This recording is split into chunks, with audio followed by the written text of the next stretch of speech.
You're hanging out in the House of Sunny podcast, where it's always sunny, mostly because of your host, comedian and YouTuber, Sunny Lohman. Want to know what Sunny and her friends are thinking about this week?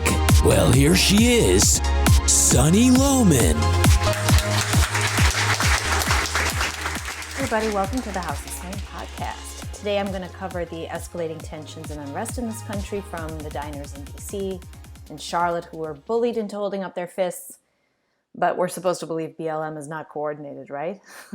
Happened on the same night, same tactics, but BLM has no, it has no head, it has no coordination. To the Kenosha riots and the shootings, what the hell has happened to our Second Amendment right to self-defense? And Tucker Carlson had an interesting take on things. Things are getting bad in Minneapolis again. Big shock. And I just saw a sign come up in my Facebook feed this morning on a Laguna Beach page where I live.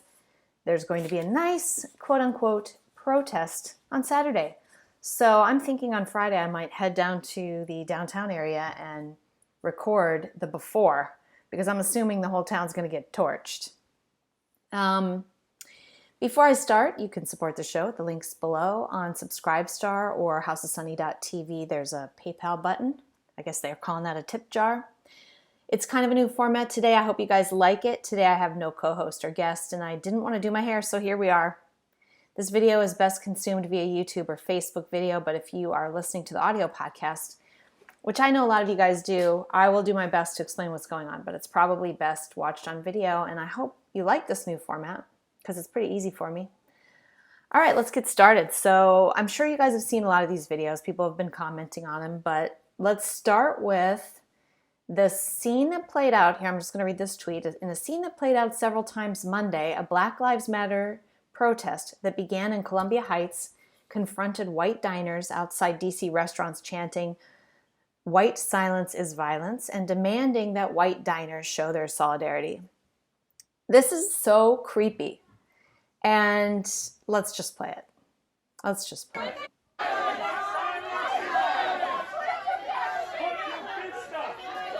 So if you can't see this, mob of white people wearing black are surrounding this woman and with their fists raised. No justice, no peace.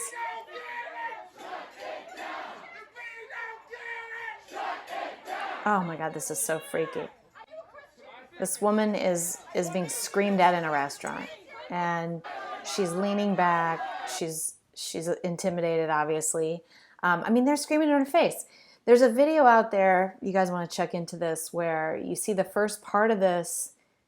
They weren't surrounding her, just that one freaking dweeby dude, this guy right here, was kind of yelling in her face, but the rest of the crowd was sort of standing away, and there's this black girl that comes in and tells all the white people to scoot in and surround her.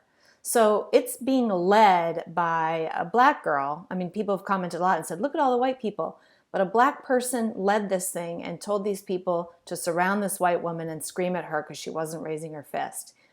The good news about this story, just an aside, the woman who was intimidated and didn't hold up her fist, which is heroic, but I can just see, if it were me, she said she was marching with BLM for days and she's totally on their side, but she did not like being told what to do. She didn't want to be coerced. And to me, that's the American spirit right there, folks. And as long as we have that, I don't know, is there a chance? I think there's a chance.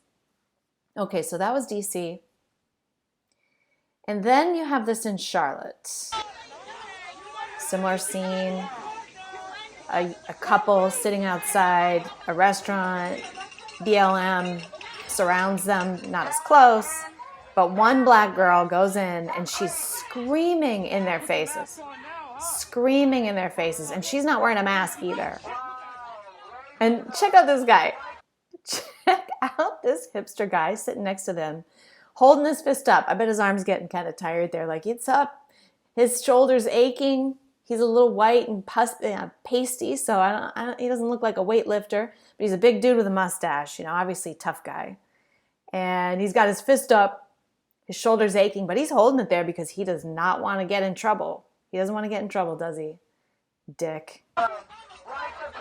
But this couple heroically does not hold up their fists.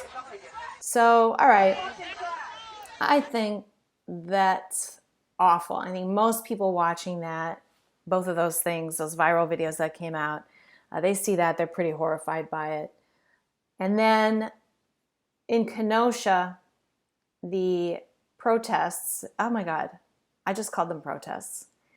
The riots in Wisconsin continued, and the police don't do anything. The governor encouraged it. He caused it with his statements, or helped cause it with his statements, blaming the police for the shooting of a violent felon who had a knife, who was on drugs, who was going for another weapon, who told them, I'm going to get my gun and kill you, went into his car, and people were like, oh my God, his kids were there. Yeah, his kids were there. This guy, those kids are better off without that father, honestly. This guy brought those kids to that situation, high on drugs, with a knife, gets out of the car, harasses people, ends up shot. It's not the cops' fault he brought his children into his criminality and his shenanigans. So that's an aside. But let's see, what was I going to make the point about this? So this guy gets shot by police. Riots erupt. It's been going on for days. The governor says, it's the cops' fault. The cops are terrible. So people start defending their own businesses. And this kid right here that you see earlier in the day, after he shot a couple people, before he shot them, he's cleaning up graffiti. And they're trying to vilify this guy on social media, or the media is trying to vilify this guy by saying, oh, he liked cops. He wanted to be a police officer. He was a supporter of the thin blue line.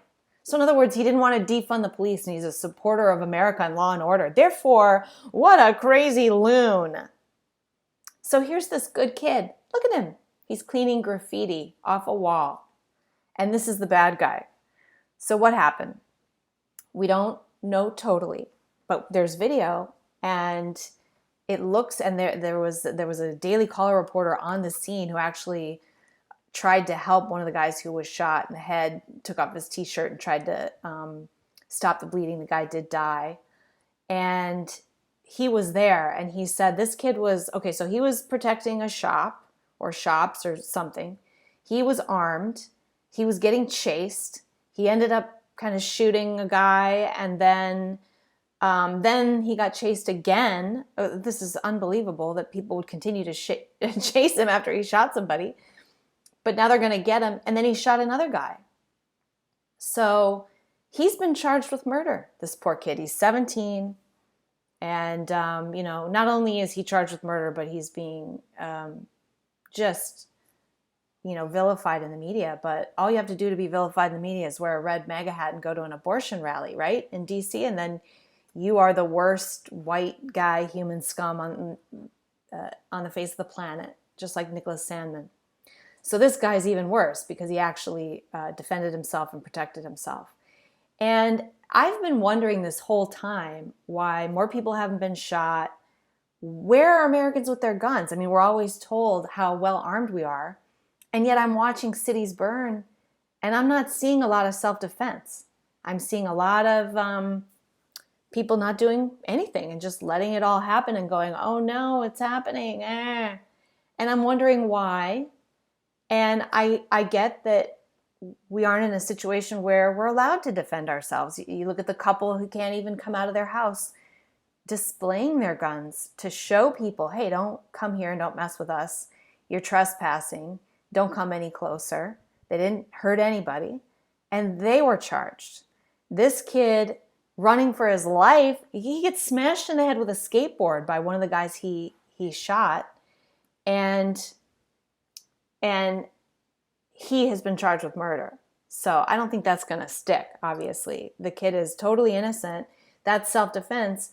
But who among us wants to go through all this BS of having to get a lawyer and having to defend yourself against a prosecutor who has an agenda against you and is going to bring the full force of the law down on your head even when you didn't do anything wrong. And that is a tough decision to make. So thankfully there is a fund for this guy, I guess, and I think Michelle Malkin is kind of involved in dealing with that. And there's something else, I forgot to bring it up, so quickly here I'm just going to search for it. Andy No did publish, if you don't know Andy No, if you're not following him, he's the reporter who's been doing all the videos in Antifa. I didn't say Andy ago. I said Andy No. Twitter. Okay. So he published these guys' rap sheets, which is kind of interesting. Here we go. Here's the first guy. So this is the first guy that was shot. 3 shot, 2 killed in Kenosha, Wisconsin at the BLM riot have been identified. Joseph Rosenbaum, 36, was the first one killed. Video allegedly shows him chasing teen shooter and throwing something at him. Rosenbaum was a registered sex offender for a sex crime involving a minor.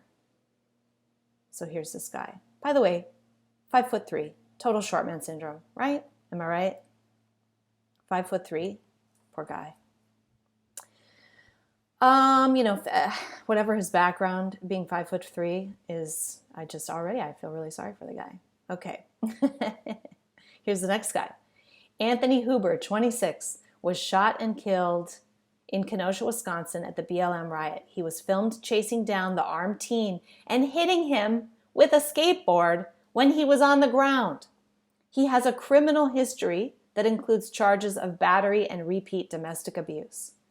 This guy beat his girlfriend or wife repeatedly. He's had charges, and now he beat this guy. The guy's got a gun. Beats him over the head with a skateboard, gets shot, dies. I don't feel bad for you. Okay, if you were short, I'd feel bad for you, but you're not. Look like a tall guy. He's got height. He's got no excuse. Okay, third guy shot, not killed. What a baby, though. Look at him. Oh! All right, the third who was shot and survived is Gage Grosskreutz. Whatever the hell kind of name that is. 26. He's a member of the People's Revolution Movement, a true communist. He was filmed chasing after the teen with a pistol. He was shot at close range in the upper arm. So the kid, this guy is chasing another guy with a gun, and he gets shot. He has also a criminal record that includes being intoxicated and armed with a gun. So that's these guys. And their shooter is this guy cleaning graffiti off of a local building with a bunch of other guys. Just a proud American, a good civilian. Wants to keep his community safe, wants to protect his country. Versus 3 loser lowlifes with criminal records. So that's what we're dealing with. Okay, so who gets arrested? Did the guy who got shot in the arm get arrested for brandishing a weapon at this kid? Which is, threatening behavior. Did he get charged with anything? No. Just the poor kid who got chased down was on the ground and had to defend himself and happened to have a gun. Should he have been out there with a gun? Yes, he should have been out there with a gun, everybody. That's what the hell they're for.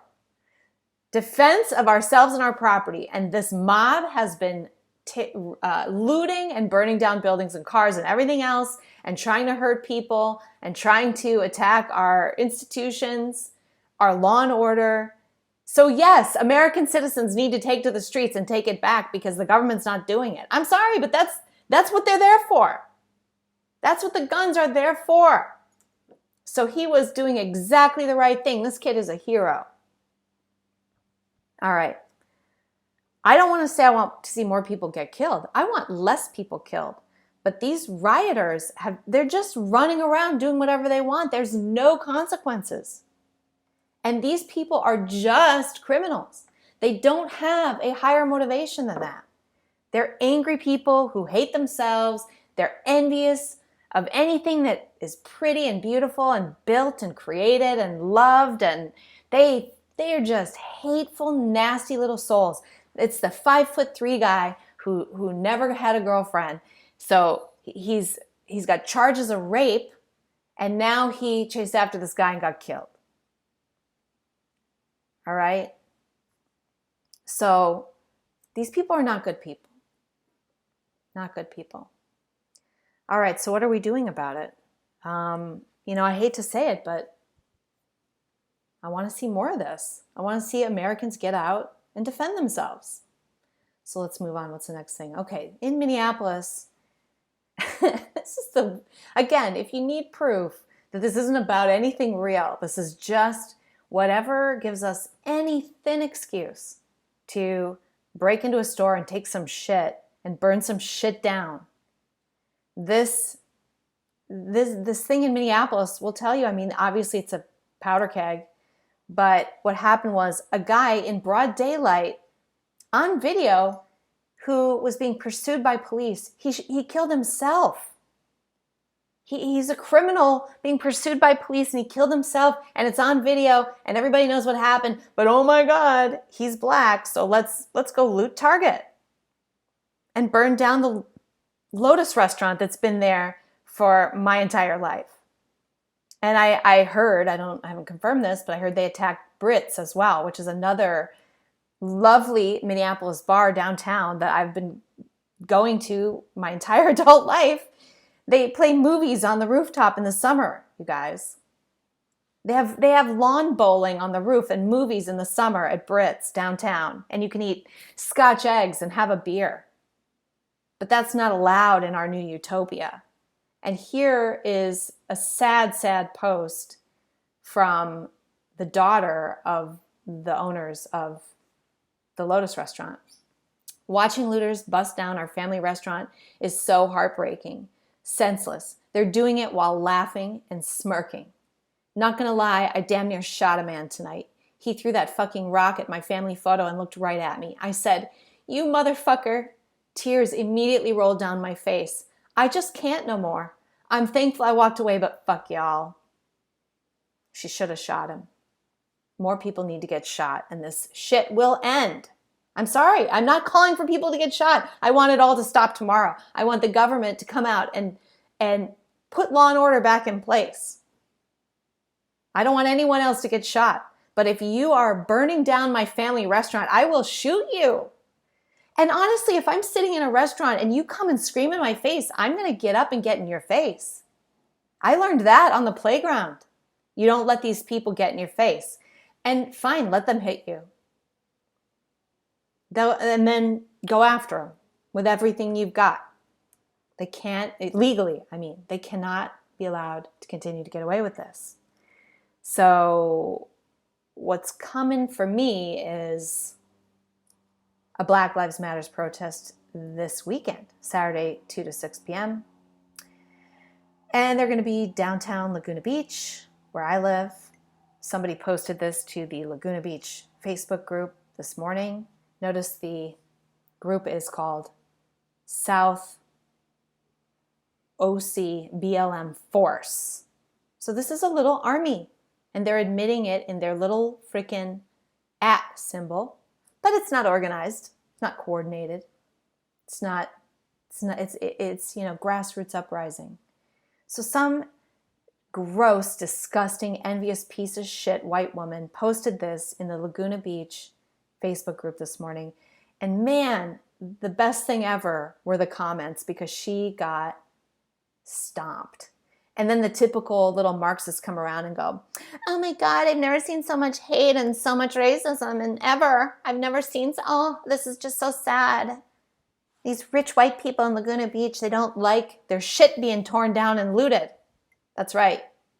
That's right, we don't. Laguna Beach, if you don't know, it's like this idyllic little beach town. I just recently moved here. I moved here last August from another idyllic town called Napa. Sonoma, actually. Sonoma is even more idyllic. And it's full of boutiques. It's a beautiful place. And it's an artist colony. So it's quite left-leaning, actually. But it's filled with art galleries. And my assumption is that the place is going to get burned down on Saturday, because wherever these toxic BLM protests go, come riots.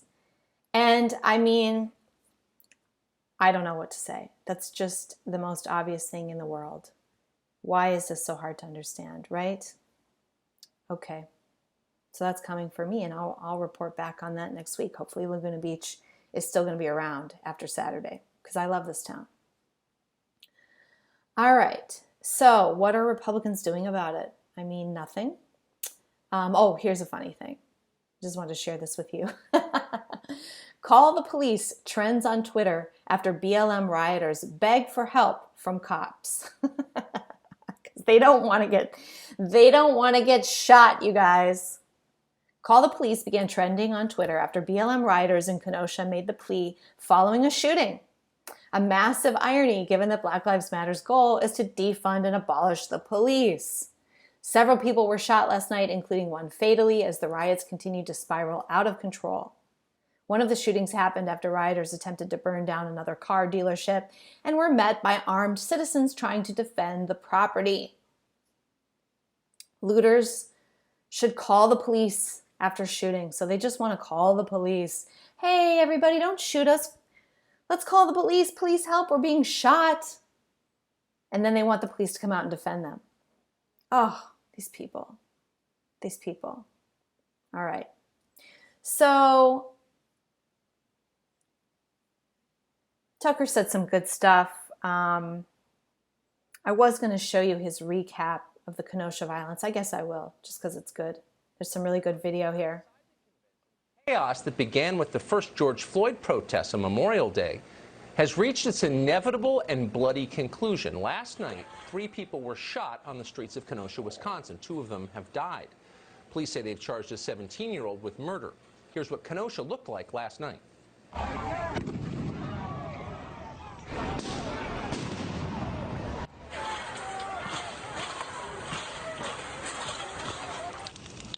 Burning car, burning buildings, the cops shooting bombs. This is a dumpster with fire in it. Just crowds of people everywhere. Armored trucks coming through, shooting off flashbangs and things like that.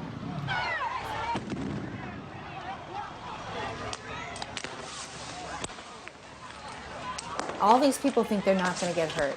That's why they're out there. 2 people died. Many of the details remain hazy. Big media organizations have done their best to Okay, so he makes a really good point about the GOP and just their lack of standing up to this. And I'm going to go to 356 here, where he kind of talks about the GOP. I'll put a link to this video in the YouTube description. 5 days into the first Minneapolis riots in May, as the city burned live on camera before everyone, former South Carolina Governor Nikki Haley took to Twitter to support the rioters. Quote, "It's important to understand that the death of George Floyd was personal and painful for many," Haley wrote. "In order to heal, it needs to be personal and painful for everyone." Well, Nikki Haley's wish came true. The riots have been personal and painful for this country, but not for Nikki Haley. She appears to be thriving. On Monday, Haley spoke in a featured spot at the Republican National Convention, and the media hailed her as the future of conservatism. Of course they did. They hate the Republican Party, a party that tolerates rioting. So, yeah, has she walked that back? Has she taken that back? No, she hasn't. Has Dan Crenshaw apologized for doing this while the country is burning? He's siding with the left to remove Civil War era memorabilia from the U.S. Capitol. That's your important freaking work, Dan Crenshaw. The country is burning, and your first order of business is to go, how can I build bridges with the thugs, the looters, the Marxists, the rioters? You freaking idiot. And if you're not an idiot, you're compromised. Someone else said that to me, like, oh, he's compromised, CCP or whatever. Who knows what? globalists, Soros, compromised. You cannot give an inch. When the first Confederate statues started coming down a couple years ago, and a lot of my friends, libertarian people, supported that. And I mean, nobody supports slavery, okay? But you can't give these Marxists an inch. It's not about slavery. As we know now when they're throwing George Washington in a ditch. And if you don't know that by then, honestly get with the program, because I'm tired of you. We need you on our side. You've got to step up and go. It's, you know what, at this point, it literally is a binary choice. I don't like that we're in that choice. I feel manipulated. I am being manipulated to pick my tribe, as a lot of objectivists like to call it. Like if you pick a group or take a side, you're a tribalist and a collectivist. Please. I'm taking the side of this country and of law and basic freaking goodness and law and order. If you take the side of these intimidators and these bullies and these Marxists and these looters and these sulky, envy-riddled little nihilist pricks, 5'3" Napoleon complex rapists, honestly, what are you thinking? And my friends, I don't even know what to say. It's not even friends. You watch people that you know or whatever, celebrities, corporations, giving money to Black Lives Matter and giving money to funds to help people who commit these violent crimes and tear down our cities, to give money to their legal defense funds. And Tucker makes a good point in this show, and he's like, where are the feds? Why aren't the feds arresting the heads of BLM and the heads of Antifa? Why aren't they arresting Comey and Brennan? And I recently saw the guy who, oh my God, I'm blanking on the group there was a guy who, oh my gosh, I'll think of it.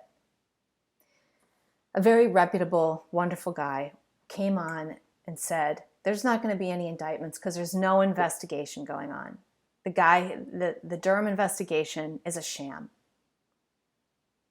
He just now interviewed John Brennan at the CIA's office, not the CIA's office, at John Brennan's office or something like that. They're not even pulling these guys downtown and interrogating them. That's not going to happen, folks.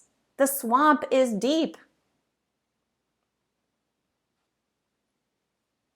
So let's see what else Tucker has to say. That he makes a wider point here at 6:50. By the way, can you tell that I'm on increased prednisone dose? Some people love my rants and some people don't love my rants. It gets a little ranty. I try to keep it light normally, but without Doug here, it's hard. It's hard. I do try to keep it light. I am outraged and I'm scared. I got a protest coming to my town Saturday, and I know what could happen. My beautiful, charming little artist colony town that I live in could get burned to the ground. And nobody cares. And they could come to my house. And I'm armed, but if I shoot somebody, even somebody who came into my house, am I going to go to jail away from my 6-year-old? You know, part of me just wants to leave town on Saturday and let it all fall down and come back on Sunday and see what happened. So the GOP's not doing anything. They're a swamp. I don't know about Trump.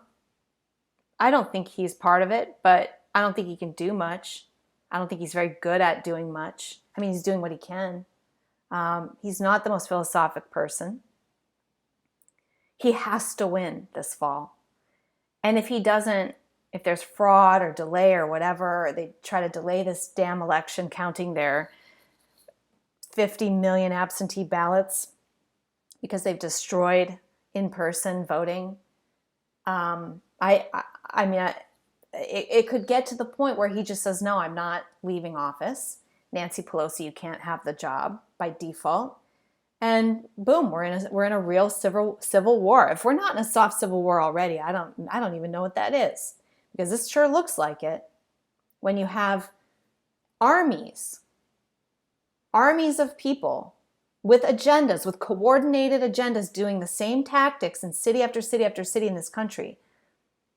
And then you have government officials allowing it. You have government-sanctioned crime and rioting and destruction and murder going on. How is this not civil war? So we've got two sides here, and for some reason our side isn't doing much of goddamn anything. It's going to be up to us, the U.S. citizens. And we are being manipulated into that place because the destruction of law and order is what will lead to some groups taking more power in this country and more control because we all want the safety and security. And here's Tucker's biggest point. Has no future in a democracy. Human beings crave order. It's a prerequisite for life. They fear uncertainty above all. People will trade virtually anything for relief from chaos. That's a fact of human nature. It's always true.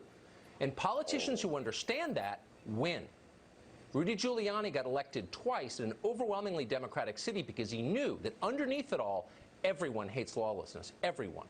Richard Nixon knew that too. Nixon was not a charming man. No one ever longed to have a beer with him. Yet Nixon managed to win what is to this day the single biggest blowout in American history, the 1972 elections. How did he do that? It was simple. Richard Nixon was for order. His opponent was for chaos. It wasn't hard. It's not hard now. Yet that lesson seems lost on this generation of leaders. Our cities are burning because the people in charge have allowed them to burn. Tonight, the White House is sending hundreds of additional National Guardsmen and military policemen to Kenosha, and that is a very good thing. But let's be honest, the Justice Department could have stopped all of this months ago if federal prosecutors had treated the organizers of BLM and Antifa the way they treated Roger Stone. Our cities wouldn't look like Kosovo tonight. But they didn't do that.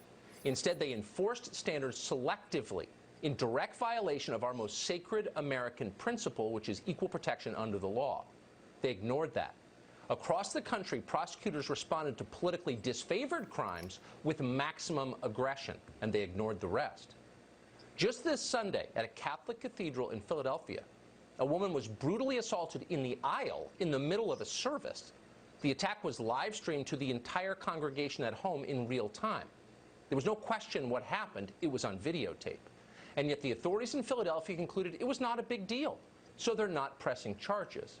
Here's the crime they've decided to ignore.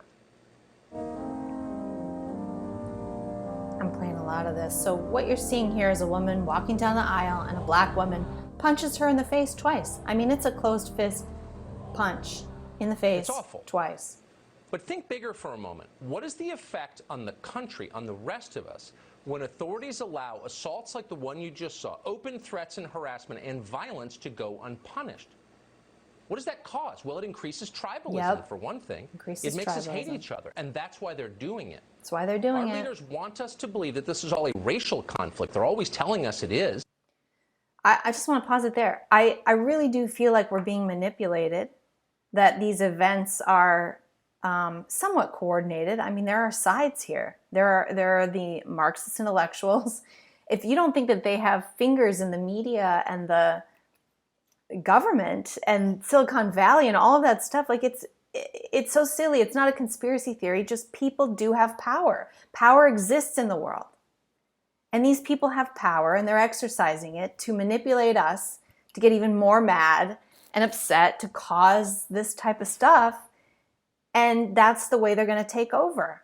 More control, because you can't do it otherwise. You can't do it with a nice, calm election. You can't implement a dictatorship when people are kind of happy and just voting.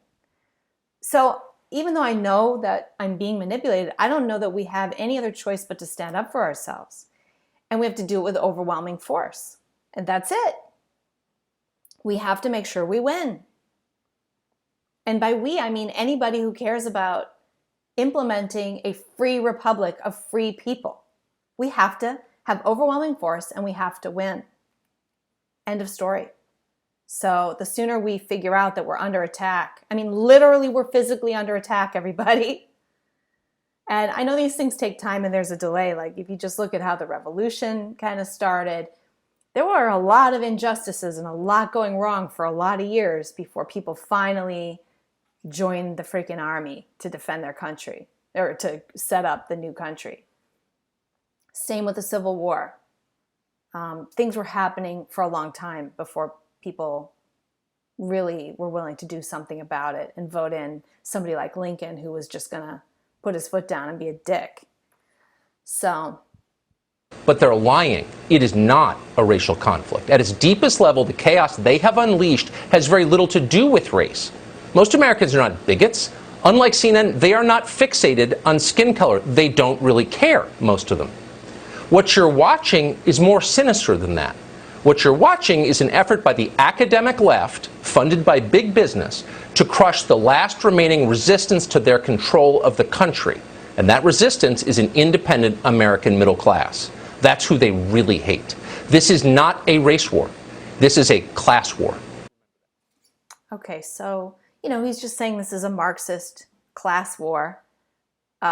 The envy and the hatred and the nihilism in the universities, and then funded by all of the big corporations, and morally sanctioned by them too, by the media and by Silicon Valley and all of the social media companies.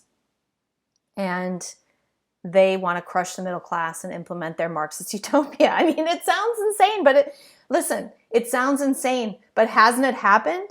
It's happened in country after country after country in the last 100 years. So why is this a conspiracy theory?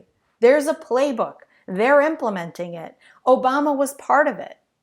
Just look at the damage Obama did and Bush too. Post 9/11, they've destroyed the Justice Department. They've destroyed privacy, protection, and freedom in this country.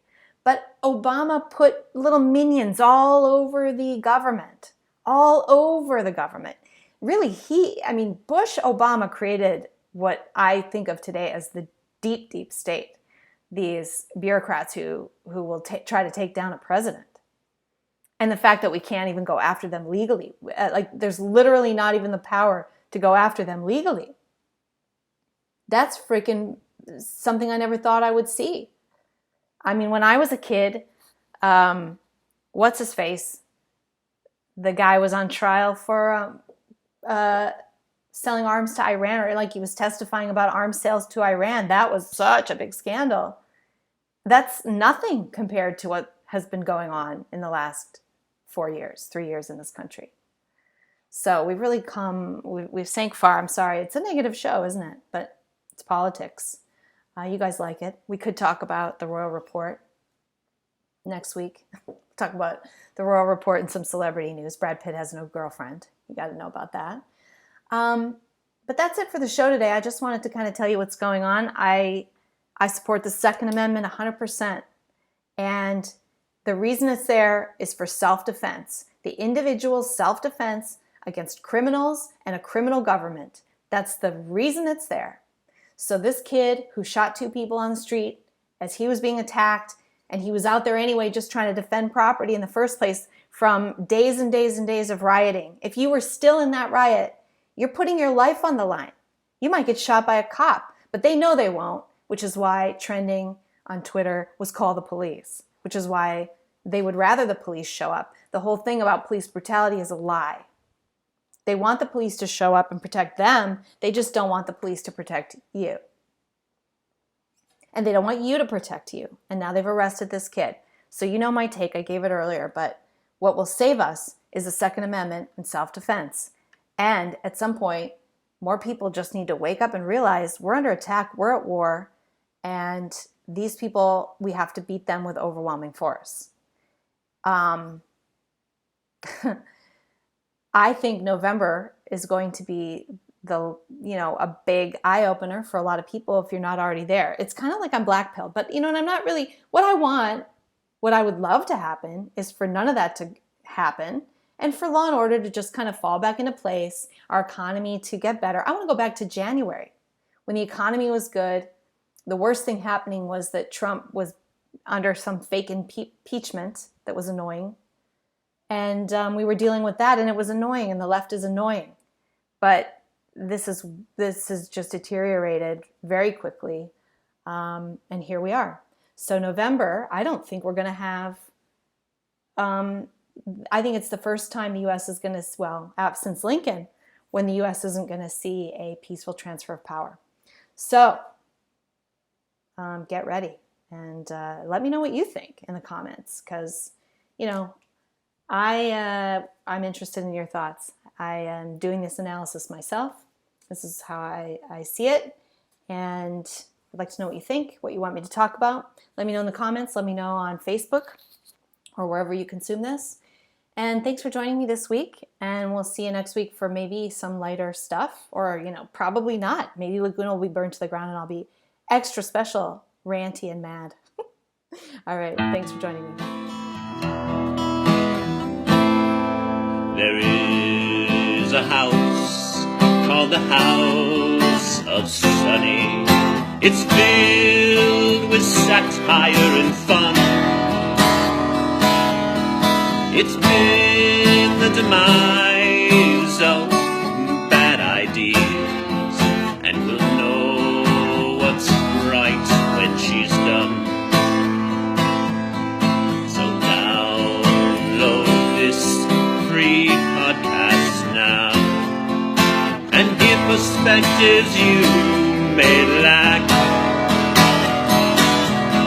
It's concise and right and achieves world peace, guaranteed all your money back.